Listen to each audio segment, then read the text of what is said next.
Hi everyone, this is Ellen from Astrology Journal. I want to talk about the chart for the summer solstice. The summer solstice is June 20th, 2025 at 10:42 p.m. Eastern Daylight Time. So I think that is 2:42 UK time on the 21st.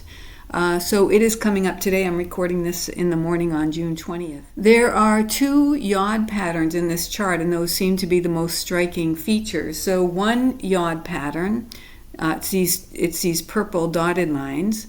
One of the yod patterns, this triangular shape pointing to Pluto, is pointing to Pluto. So one yod is pointing to Pluto. And the other, and I'm tracing it now, here is pointing to Mars. So that's really interesting from an evolutionary astrology perspective. Pluto in evolutionary astrology is the soul and the desires of the soul. And Mars is the principle or the force that enacts the desires of the soul. So there is what's being highlighted in this chart is the relationship between the two, and there is an inconjunct between the two. These two yods are interconnected by an inconjunct. The inconjunct is the idea of making adjustments. And I like to think of making adjustments, the metaphor I like, or the analogy I like, is like the suspension cables on a suspension bridge. They're constantly making adjustments so that the road doesn't collapse. So the adjustments are constant and for the purpose of ensuring that we can still travel on that road. So we could say that in the inconjunct in the chart, the purpose of the inconjuncts is to keep us aligned so that we can continue to travel on our path through this lifetime. So there's an inconjunct between Pluto, the soul, and the desires of the soul, and Mars, our actions. So there's a sense of we want to make adjustments, continually be making adjustments to the actions that we take so that they are always in alignment with the desires of the soul. Mars is in Virgo, over here in Virgo, and so it's not necessarily the most comfortable place for Mars. This is not a place where Mars is boldly stepping out into new realms and, in some sort of overt fashion. This is a place, Virgo is a place of apprenticeship. It's within the gibbous phase of the phase spaces that wrap around the wheel here. And the gibbous phase is itself about this idea of making adjustments. I hadn't thought about this, but the relationship between Pluto and Mars, this inconjunct between them, is actually a waning inconjunct, not a waxing inconjunct.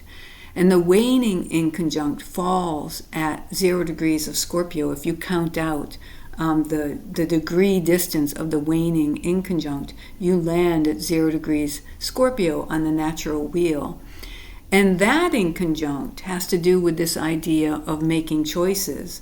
The waxing inconjunct falls at 0 degrees of Virgo, and Mars is in Virgo, and that is this idea of skill development and entering into practice. So what do we do if we think about Virgo and Scorpio in terms of their natural sextile relationship? We get the idea of making choices about the practices that we choose to engage with, and as we engage in those practices, we develop the discernment to make better choices. So there's this idea of practice and making choices, and this kind of like reinforcing cycle. As we enter into the practice, we become more aware, we're better able to make better choices, and then we become better vessels, Virgo vessels, for spirit to channel through us, or in this case, for us to be able to enact the desires of the will, for us to better embody the desires of the will through our practices, through our actions in the world, which have been honed through practice and skill development. So the summer solstice is a time, the summer solstice chart will last until the fall equinox chart.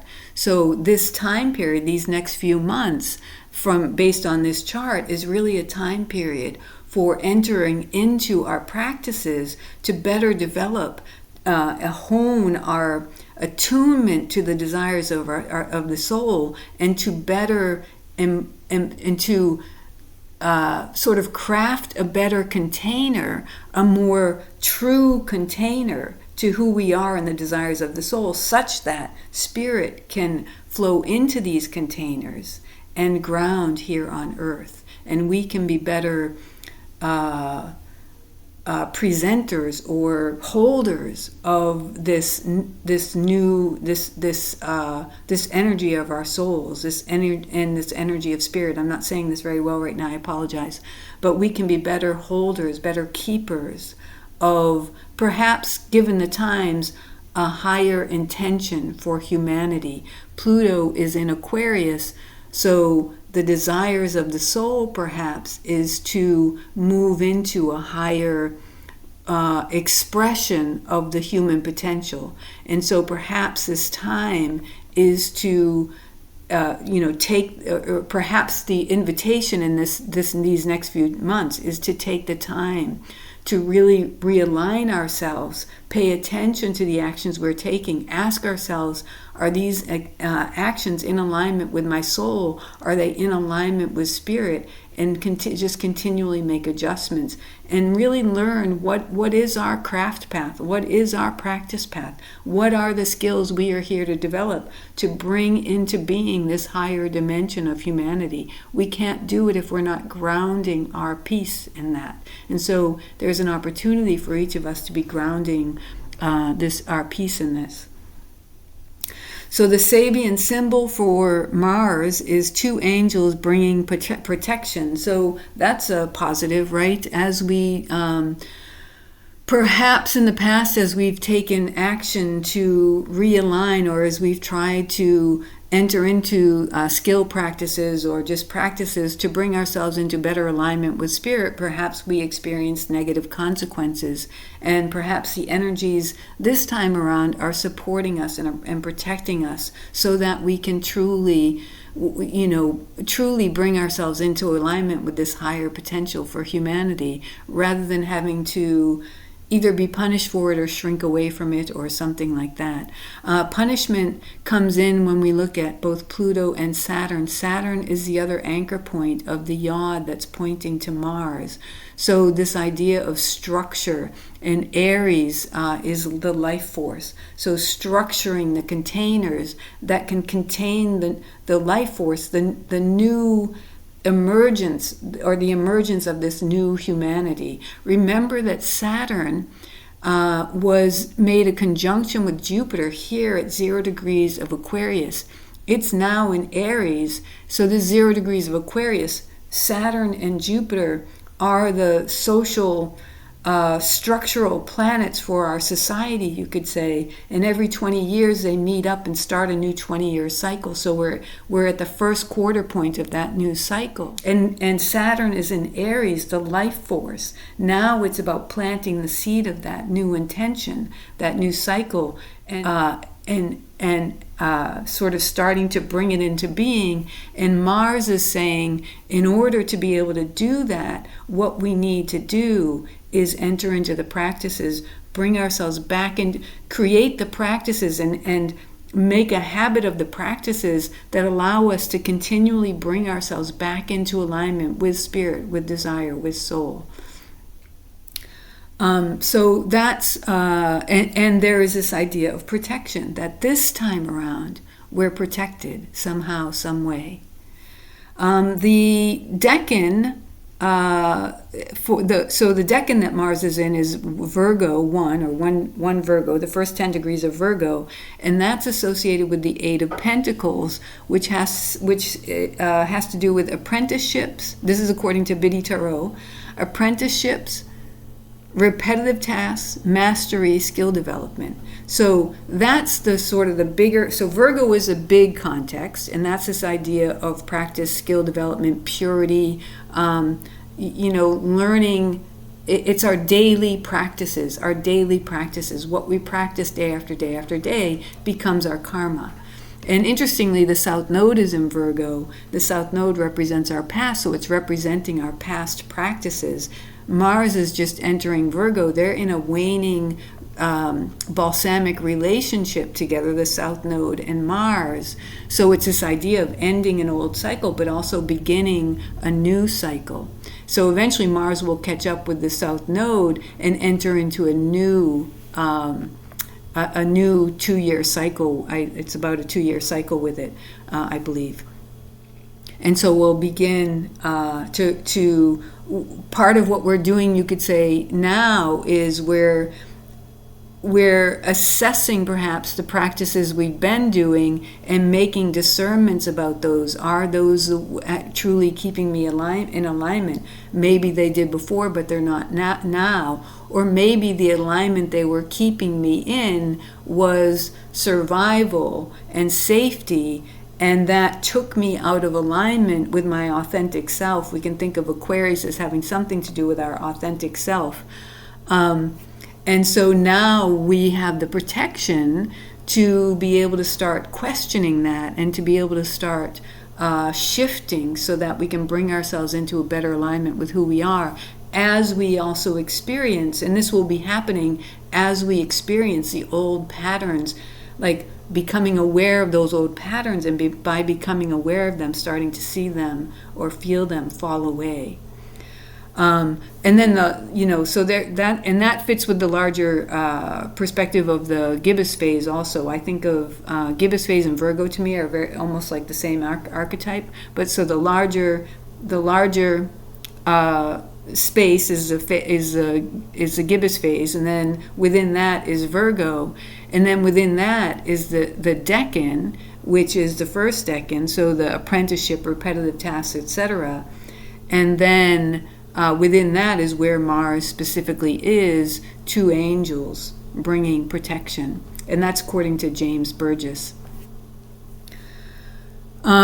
So I think that's sort of what this is about. We've been looking at the Pluto, its decan, and its in its Sabian symbol for some time now. So the Sabian symbol is the decan is the 5 of Swords. It's Aquarius 1, the 5 of Swords, which has to do with this idea of conflict, disagreements, competition, defeat, winning at all costs. So you could say that's what we're moving through to reconcile, you could say, and I say that because Pluto at 3 degrees, the Sabian symbol, is a Hindu healer. So it's really about going down into the murk and the muck of this old pattern of conflicts and starting to see those and starting to clear those, starting to reckon with those, starting to, how are they playing out in us? In this case, with these 2 yods, what are the old practices that gave rise to those? What are the new, how do we resolve those old conflicts so that we can give rise to new practices, something like that. And then the larger context, which I haven't talked about, is the last quarter phase. So the last quarter phase is this idea of scarcity. In the Northern Hemisphere, it has to do with winter. So when the life force is withdrawn, and it is a time, you could say, of challenge where we get to see how far we've come in terms of our practices. How well aligned are we? If we go through the scarce period and we experience deprivation that we can't counter, that we can't adapt to in positive ways, instead we are faced with survival, or the experience of survival or desperation. That gives us information that we've been out of alignment, and the opportunity to start asking, where did we fall out of alignment, and why did that happen? And the why for me is, I find it hard to heal until I've understood the why. Maybe not everybody has to go through that loop, but for me that's helpful. And then also the where and the why, and then we can also ask the how. How do we shift this? We can ask the what do we need that will help us to shift this? So Pluto is in that last quarter phase right now, which is this time of scarcity. Again, I speak from the northern hemisphere, a northern hemisphere perspective, because that's what I know. If you live in the southern hemisphere, it's associated. This fourth quarter phase is associated with summer. And I don't know how to read Capricorn from that perspective, but I have every confidence that there is a very helpful and insightful way to read it from that perspective. But because I don't live there, it's hard for me to wrap my brain around. So I'd have to listen to people who live in the southern hemispheres who've made these connections to understand what that is. So again, this idea of scarcity, that's sort of the bigger container. And then the Aquarius 1, the Decan, that's the idea of conflict, disagreements, competition, defeat, etc. So that's within that scarcity, we get the idea of, well, the habit perhaps of conflict has led to the scarcity. We think it leads to victory, if we happen to be the winners, but in fact, even for the victors, we could say it actually leads to depletion and scarcity over time. Maybe for a short term we experience superficial abundance, but over time we all lose out, including the winners, when we're engaging in a pattern of conflict and disagreements in toxic, unhealthy ways. And then within that, Pluto at 3 degrees of Aquarius, 3-4 Aquarius is a Hindu healer. We're healing these patterns. And in healing these patterns, we can start to enter into new practices and start to discern new practices that will be better for us, that will allow us, that will be in support of who we are rather than antagonistic to who we are, because we're forced to prioritize survival over authenticity, over who we really are, over what will truly serve, Virgo, serve humanity as a whole. And that's what we're going for now, is humanity. That's the shift that we're in. How do we all enter into who we really are, and the practices and the skills that we have to bring forward, and the roles and spaces we occupy, and really truly occupying those, so that we can all, as a collective humanity together, work, sort of help humanity to raise to its next higher vibration. That's what I believe this shift is about. So those are my thoughts about the summer solstice. I'll leave it there. I hope there was something helpful for you, and I look forward to coming back with my next chart reading, which will probably be the new moon reading. Okay, take care. Bye.